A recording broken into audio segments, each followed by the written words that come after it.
Ini dik. Bisa. Ini.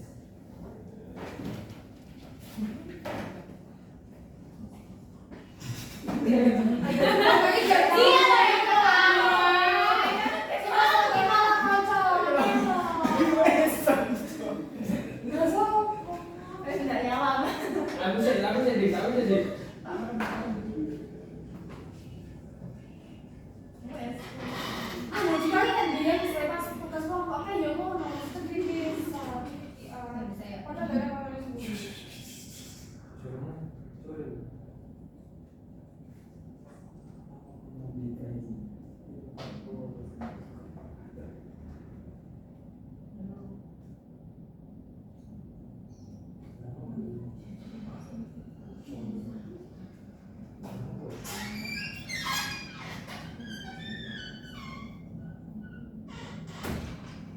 Selamat pagi anak-anak. Pagi, Bapak. Baik, sebelumnya perkenalkan, saya Andika Rahmansyah. Di sini saya akan mengajar bentar.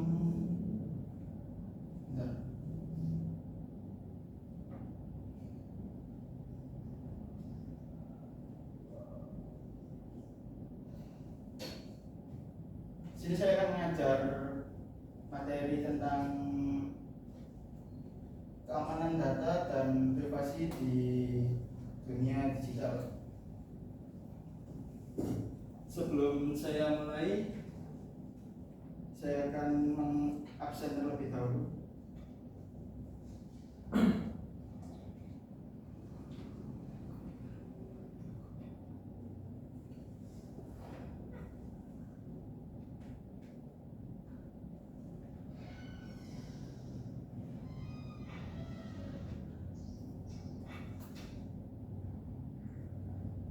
Untuk yang pertama, Ilham Zainal Falaki. Hadir, Pak. Yang kedua, Nia Husnul Khotimah. Hadir, Bapak. Yang ketiga, Gita Giovanni. Hadir, Bapak. Terus ada Natasha Wuri. Hadir, Pak. Terus ada Taskia Elhawa. Hadir, Pak. Dan yang terakhir, Fania Adelia. Hadir, Bapak. Baik, sebelum pertemuan kali ini kita mulai, bisa dipimpin berdoa untuk Mas Ilham Zainal. Sebelum melaksanakan pembelajaran pada pagi hari ini, marilah kita berdoa sesuai dari agamanya dan kepercayaannya sendiri. Doa dimulai.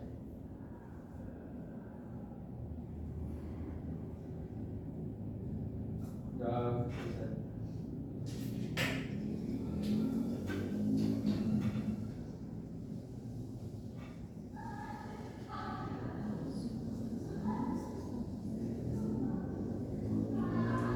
Baik, sebelum saya mulai, saya ingin bertanya pada kalian. Pernahkah kalian mendengar kasus akun seseorang diretas atau kehilangan data pribadi? Mungkin salah satu dari kalian bisa menjawabnya. Saya, Pak, pernah teman saya pernah kehilangan akun Instagram karena dikira menang hadiah, padahal itu penipuan. Mungkin yang lain ada lagi? Saya, Pak, saya pernah melihat berita orang tertipu setelah memberikan kode OTP ke orang asing.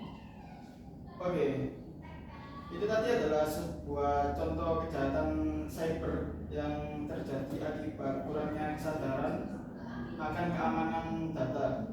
Maka dari itu, hari ini kita akan belajar bagaimana cara melindungi diri di dunia digital.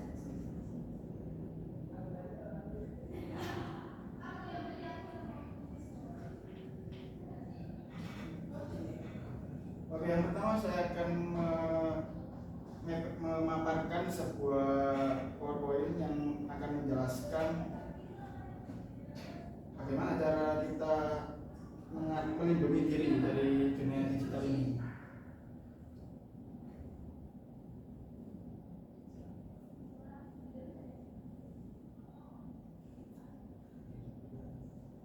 Oke, untuk pengertian keamanan data dan privasi sendiri, yaitu perlindungan terhadap tolong.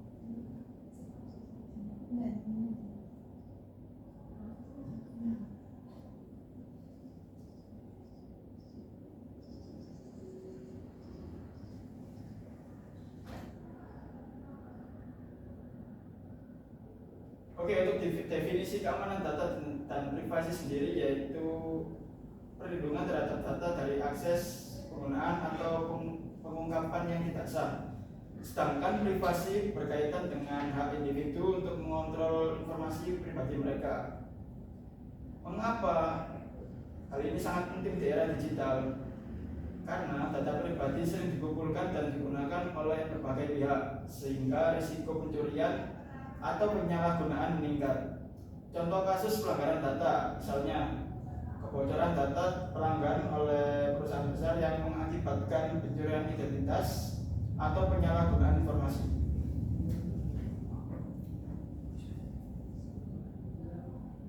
Nah, yang selanjutnya adalah ancaman terhadap keamanan data.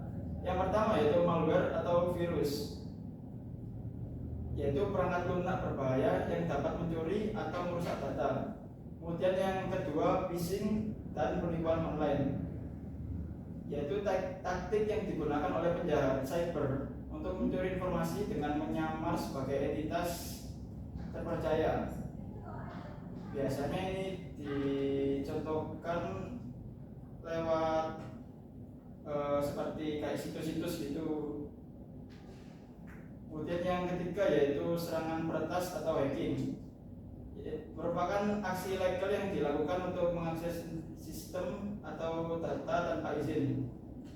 Biasanya dilakukan oleh para ahli yang bisa meretas data kita. Jadi tanpa kita melakukan kelalaian, data kita bisa dibobol oleh si hacker ini. Kemudian yang terakhir yaitu kebocoran data.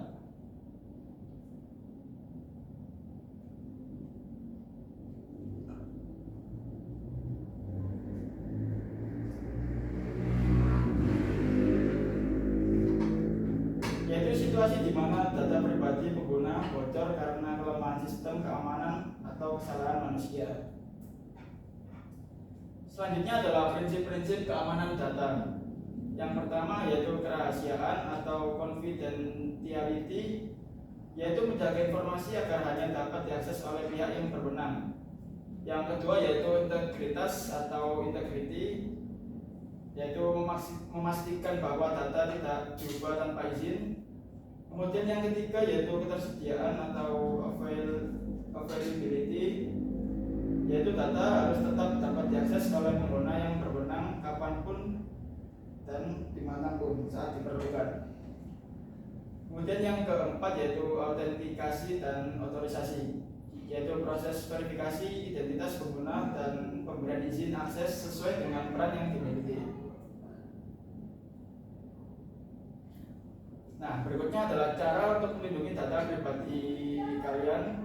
Yang pertama yaitu menggunakan kata sandi yang kuat seperti kombinasi huruf kecil, huruf kapital, terus angka dan simbol untuk meningkatkan keamanan. Yang kedua yaitu mengaktifkan autentikasi dua faktor, yaitu lapisan keamanan tambahan yang memerlukan verifikasi kedua. Yang ketiga yaitu memperbarui perangkat lunak secara berkala, yaitu menutup celah keamanan yang bisa dimanfaatkan oleh peretas. Kemudian berhati-hati terhadap email dan tautan mencurigakan, seperti yang saya sebutkan tadi, itu merupakan tindakan dari phishing yang dapat mencuri data pribadi Anda.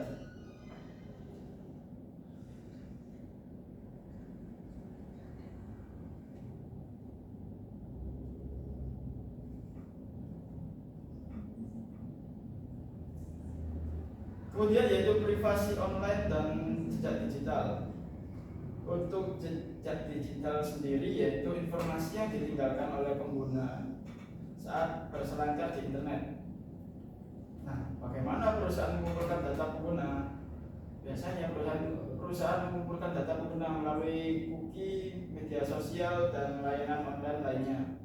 Nah, Cara mengontrol privasi online-nya yaitu menggunakan pengaturan privasi, VPN atau mode incognito atau mode samaran yang biasanya ada di Chrome untuk mengurangi jejak digital.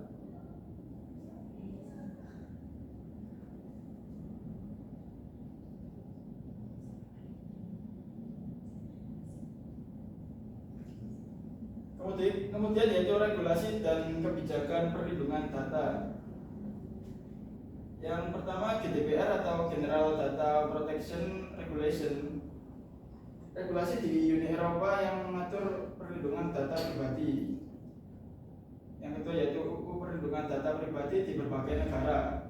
Aturan hukum yang melindungi privasi pengguna di tingkat nasional. Dan yang terakhir yaitu peran pemerintah dan organisasi dalam keamanan data yang menegakkan regulasi dan memastikan perlindungan data bagi warga.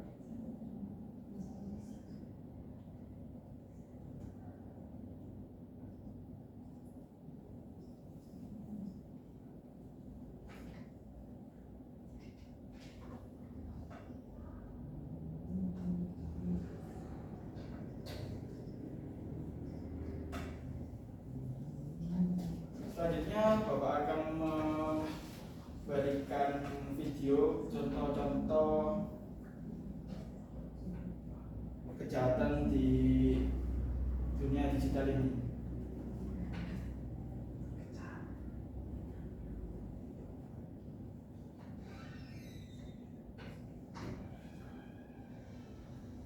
Cara menjaga privasi dan keamanan dalam dunia digital.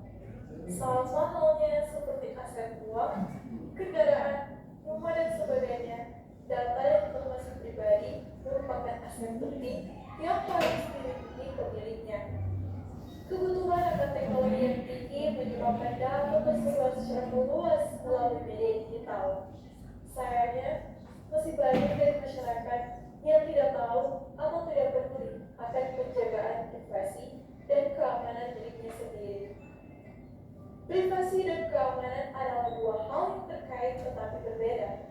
Privasi mengacu pada kebebasan informasi pribadi dari perhatian yang tidak diinginkan, seperti tracking lokasi, browser history, kamera, dan mikrofon dari device pengguna. Keamanan mengacu pada kebebasan data dari potensi ancaman, seperti tercurinya username, password, dan data-data penting lain. Penjagaan privasi yang baik mengurangi kemungkinan pihak luar untuk memperoleh informasi penting yang dapat melukai keamanan dari data pengguna.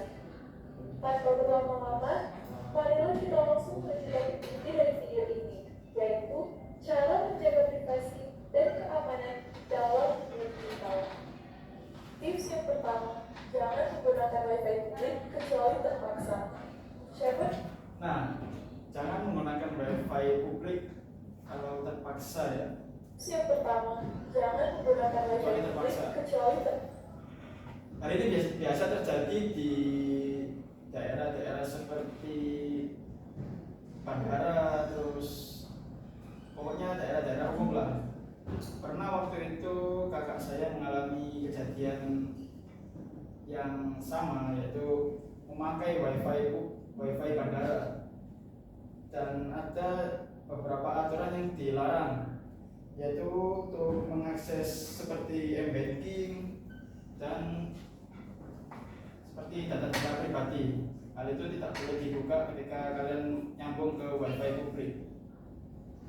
Paksa. Siapa di sini yang tidak tergiur saat mendengar kata free wifi? Hampir semua orang senang saat disebutkan internet gratis. Bahkan memanfaatkan layanan tersebut sebaik-baiknya berjam-jam. Tanpa disadari, penggunaan wifi publik dapat membawa masalah keamanan yang membahayakan data Anda. Penggunaan wifi publik membuka pintu lebar terhadap masuknya kejahatan cyber, seperti serangan man in the middle. Man in the middle merupakan sebuah bentuk serangan di mana hacker berada di antara dua perangkat yang saling berkomunikasi, seperti device Anda dengan server website yang dikunjungi. Melaluinya, hacker dapat menyadap, mencegah, mengubah, dan mengontrol pertukaran data antara kedua perangkat tersebut. Serangan man in the middle dapat dilakukan saat Anda dan hacker terkoneksi dengan jaringan yang sama. Umumnya, serangan man in the middle dibarengi dengan serangan phishing, sebuah bentuk serangan untuk mendapatkan data kredensial pengguna seperti username dan password melalui sebuah halaman yang dibuat semirip mungkin dengan halaman yang terpercaya. Bapak, di situ kapan kelas ini? Bisa kelas orang itu.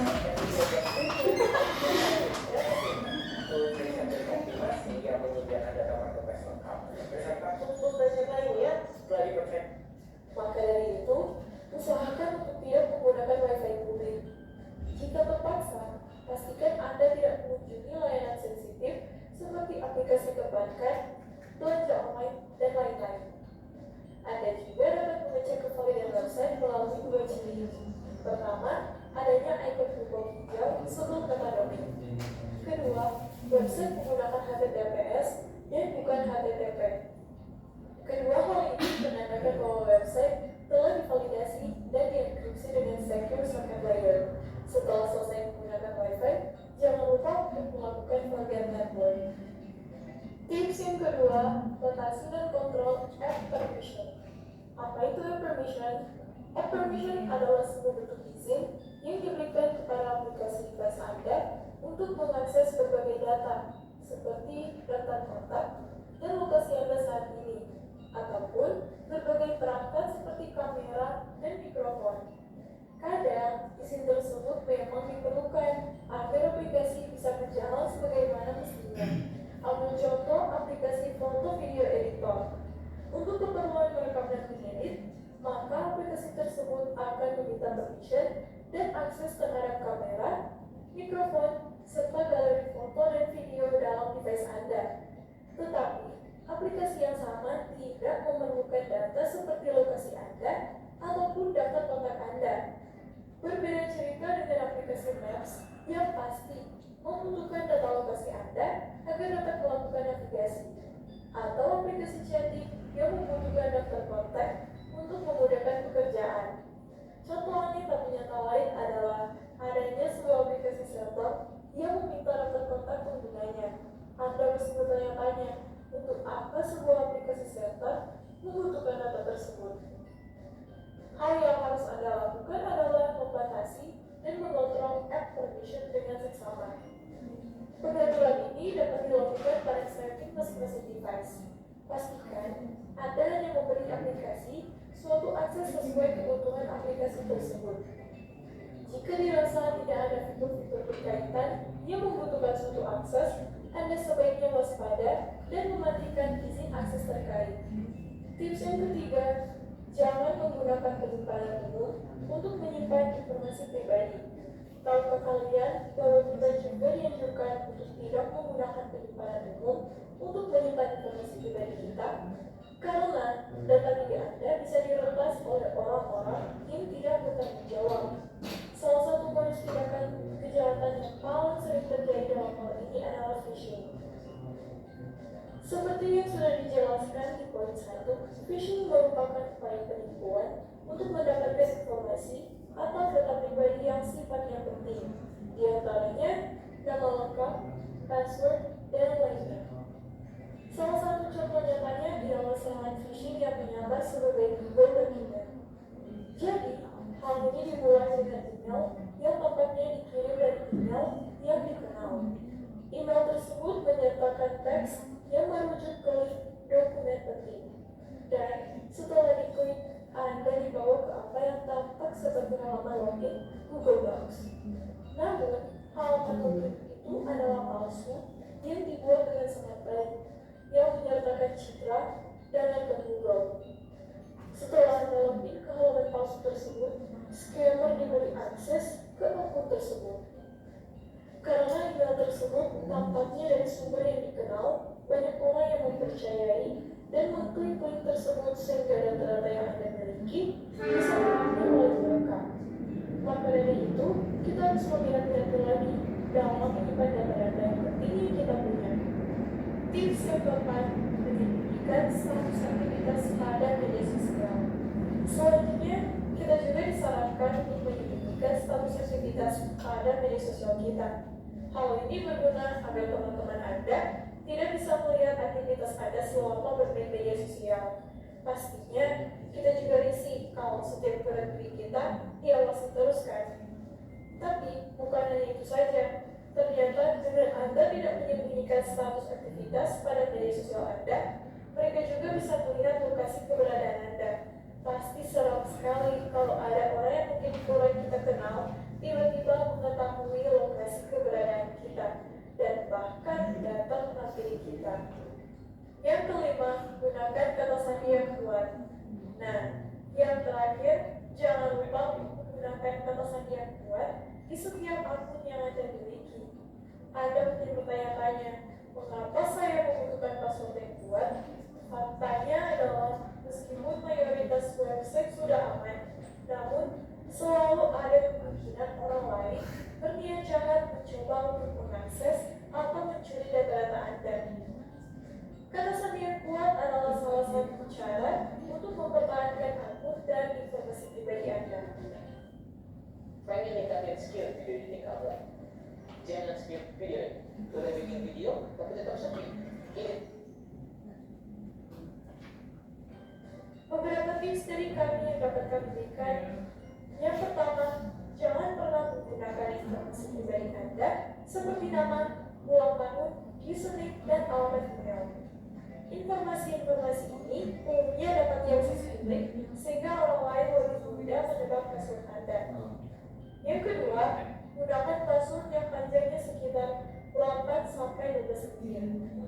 Yang ketiga, jangan menggunakan password yang sama untuk semua akun Anda. Memang untuk saat ini kebanyakan orang menggunakan kata sandi yang sama untuk lebih mudah mengingat dan membuka akun-akun yang mereka miliki. Akan tetapi, jika seseorang menemukan kata sandi pada satu akun Anda, maka akun-akun Anda lainnya akan terancam. Yang terakhir, jangan lupa menggunakan kombinasi angka, simbol, huruf kapital dan kecil untuk memperkuat kata sandi Anda. Kehidupan era digital membawa tantangan baru bagi kita semua. Sebagai bagian dari masyarakat yang hidup berdampingan dengan teknologi informasi, bukan hal yang aneh jika banyak porsi dari informasi pribadi setiap individu dapat ditemukan dan disimpan dalam media digital. Dari antara sekian banyaknya informasi, beberapa di antaranya bersifat personal atau rahasia. Kebocoran dari informasi tersebut dapat menyulitkan atau bahkan membahayakan diri sendiri maupun orang-orang tersayang. Efek dari kejahatan digital tidaklah berhenti dalam batasan digital saja. Pengaruhnya luas sampai ke berbagai aspek kehidupan. Maka dari itu, barang siapa peduli akan keselamatan diri sendiri dan sekitar akan peduli tentang privasi dan keamanan terkait informasi digitalnya. Kami sarankan Anda untuk mencari lebih lanjut tentang cara menjaga privasi dan keamanan dalam dunia digital melalui berbagai media informasi yang tersedia. Kami berharap tips-tips yang kami berikan dapat sedikit membantu Anda dalam mengamankan aset Anda. Stay safe and see you next time. Bentar-bentar nih, mereka masuk.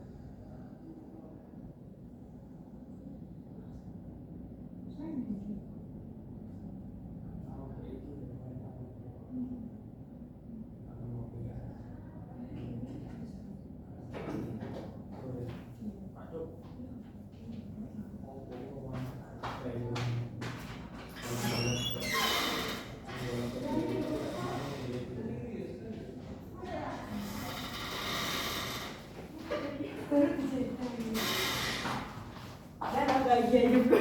Bisa banget kan? Beda semuanya. Tadi belakangnya ya.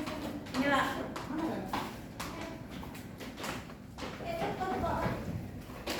Oh, kirinya. Enggak ditutup.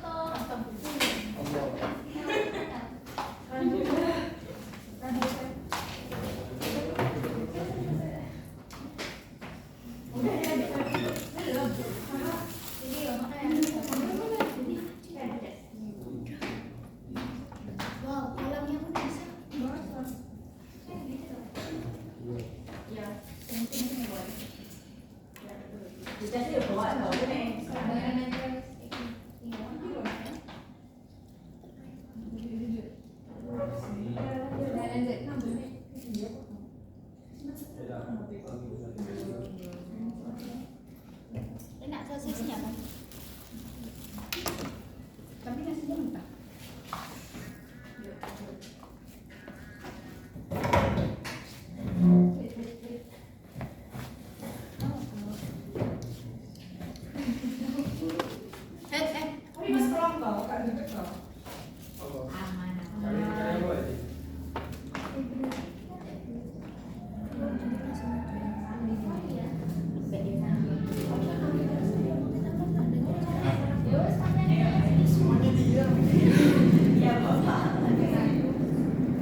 contoh pesan WhatsApp yang tidak dikenal yang mau minta kode otorisasi.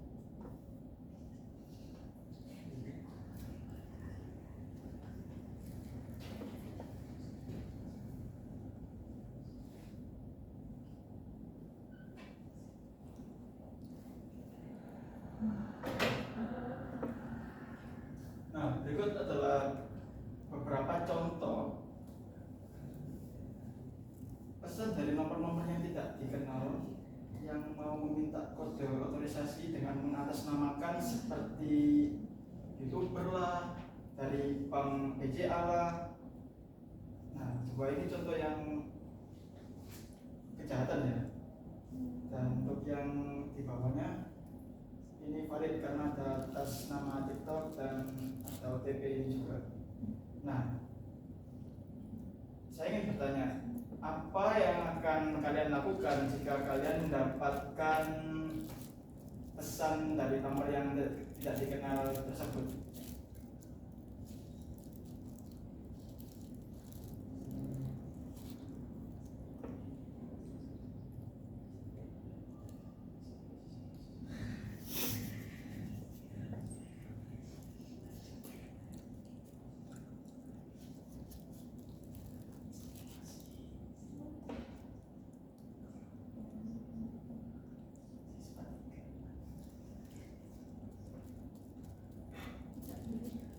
Saya ingin menjawab Bapak.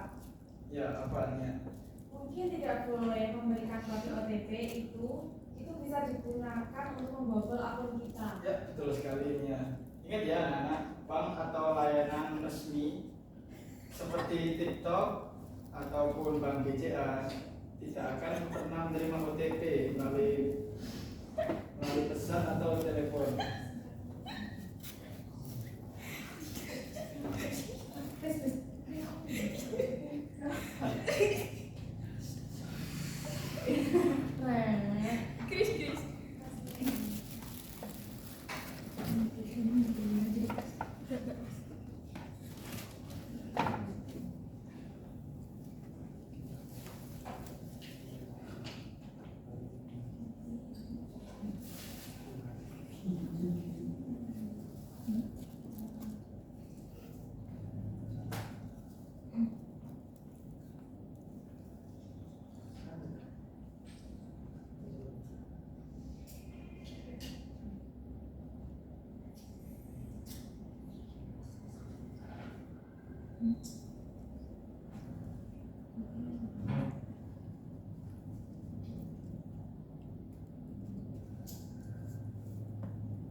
Nah, selanjutnya Bapak akan memberikan contoh email-email yang phishing, yaitu kayak scam gitu. Nah, seperti ini.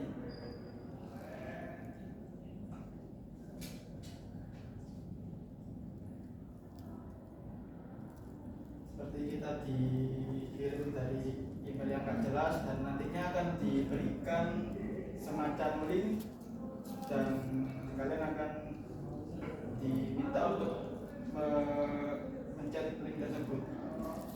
Nah, hal apa yang akan kalian lakukan jika mendapatkan email seperti ini? Ada yang bisa menjawab?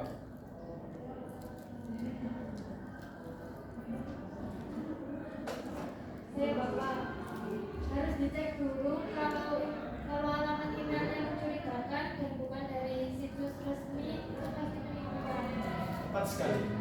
Jadi kalian harus selalu memastikan dan selalu memeriksa sumber informasi sebelum kalian bertindak. Oke.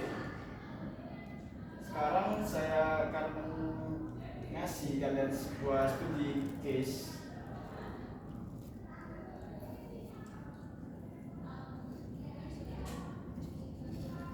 Silakan untuk dianalisis. Saya berikan waktu 10 menit.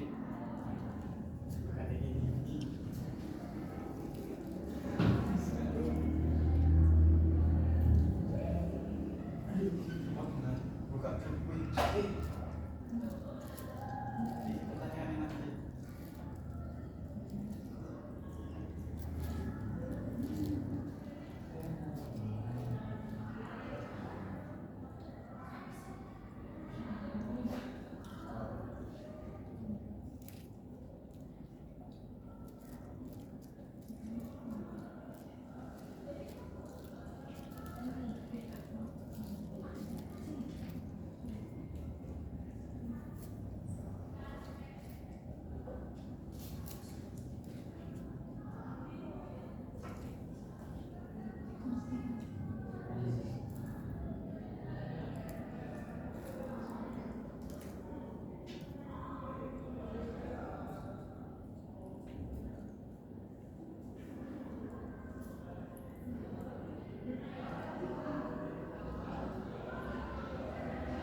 selesai, silakan Mas Ilham untuk dibaca di kasusnya.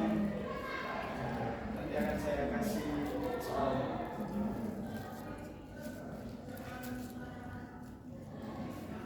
Baca dulu di kasusnya. Yang pertama, dengan memeriksa dan membatas Studi case. Udah gimana gitu?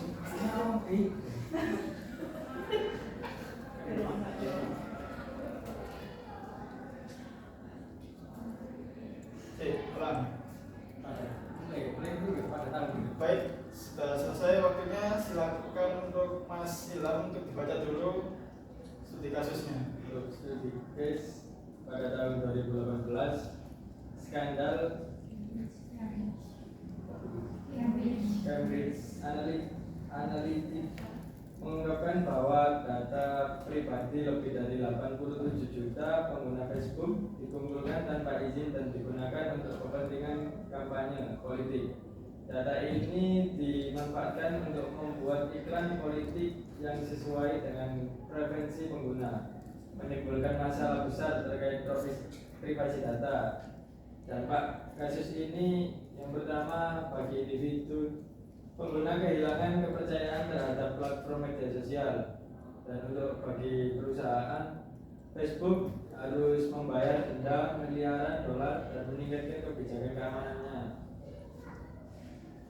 Bagi regulasi, itu mendorong kebijakan perlindungan data yang lebih ketat seperti GDPR di Eropa.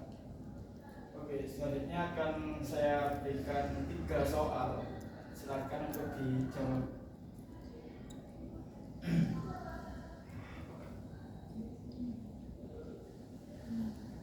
Saya tunggu 5 menit dari sekarang ya.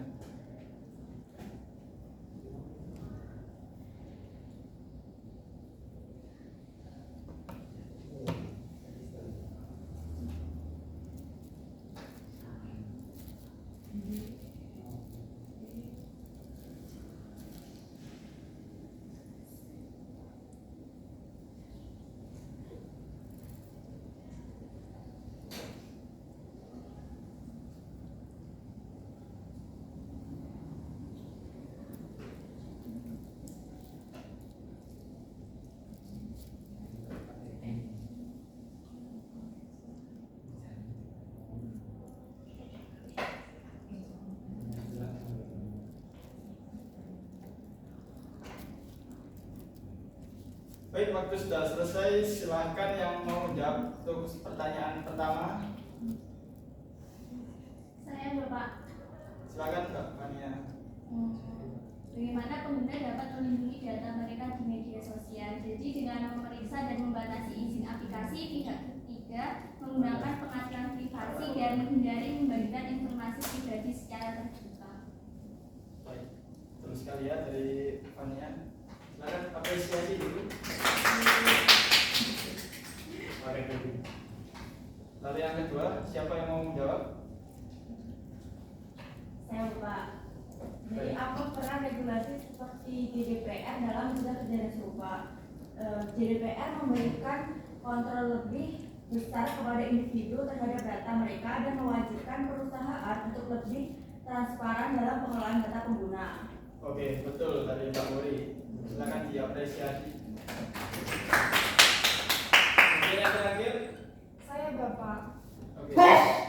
Ketika di soal dijelaskan apa pelajaran yang dapat diambil dari kasus ini, saya akan menjawab pentingnya kesadaran akan keamanan data, transparansi perusahaan dan dalam mengelola informasi pengguna, dan peran regulasi dalam melindungi privasi digital. Oke, ini ya sangat betul. Silakan apresiasi teman-teman. Baik, sebelum kita akhiri, Bapak ingin bertanya. Sebutkan 3 hal yang kalian pelajari hari ini seputar materi kita hari ini.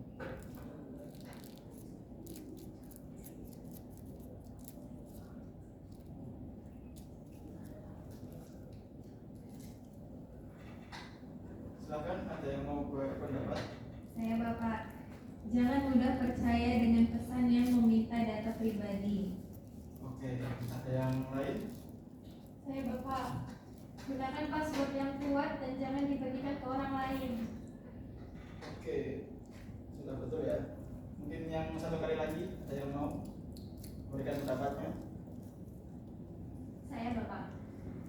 Selalu cek kebenaran informasi sebelum mengklik tautan atau memberikan data. Oke, itu tadi jawaban dari teman-temannya sudah cukup bagus. Jadi keamanan digital adalah tanggung jawab kita semua. Jangan sampai kita menjadi korban kejahatan cyber. Baik, terima kasih atas partisipasinya. Semoga ilmu yang kita pelajari hari ini bermanfaat. Sebelum kita selesaikan, silahkan Mas Ilham untuk memimpin doa. Belum mengakhiri pelajaran pada pagi hari ini, marilah kita berdoa sesuai agama masing-masing. Berdoa dimulai. Doa selesai. Baik, sekian dari saya. Mohon maaf bila ada salah kata. Wabillahi taufiq wal hidayah. Wassalamualaikum warahmatullahi wabarakatuh. Waalaikumsalam warahmatullahi wabarakatuh. Pagi Bapak. Terima kasih Pak. Nanti Dik. Boleh nggak?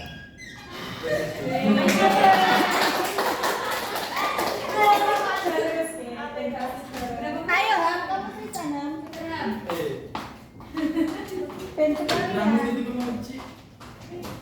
Kaisar gitu, Kaisar. Betul dia berapa kali